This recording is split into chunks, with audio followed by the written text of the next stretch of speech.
استخارہ کی دعا۔ جابر بن عبداللہ رضی اللہ عنہ کہتے ہیں، رسول اللہ صلی اللہ علیہ وآلہ وسلم نے ہمیں تمام معاملات میں استخارہ کی اس طرح تعلیم دیتے تھے جیسے قرآن کی سورت سکھاتے تھے۔ آپ صلی اللہ علیہ وآلہ وسلم فرماتے ہیں، جب تم میں سے کوئی شخص کسی کام کا ارادہ کرے تو وہ فرض کے علاوہ 2 رکعت پڑھے، اس کے بعد یہ دعا پڑھے: اللہم انی استخیرک بعلمک واستقدرک بقدرتک واسألک من فضلک العظیم فإنك تقدر ولا أقدر وتعلم ولا أعلم وأنت علام الغيوب اللهم إن كنت تعلم أن هذا الأمر خير لي في ديني ومعاشي وعاقبة أمري فاقدره لي ويسره لي ثم بارك لي فيه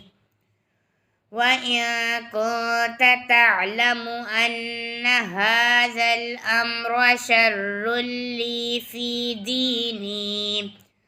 ومعاشي وعاقبة أمري فاصرفه عني واصرفني عنه واقدر لي الخير حيث كان ثم أرزني به۔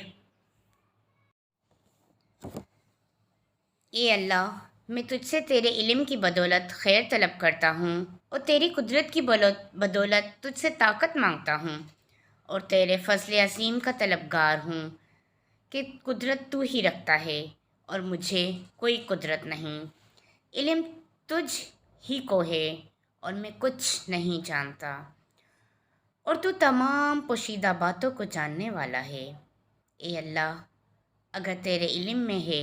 کہ یہ کام جس کے لیے استخارہ کیا جا رہا ہے میرے دین،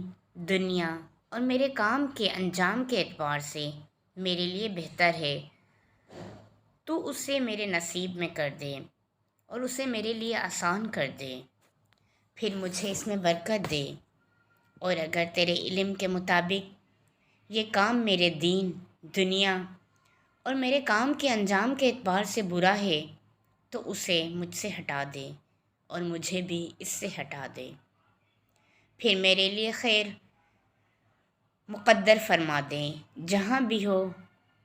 وہ ہو، پھر مجھے راضی بھی کر دے۔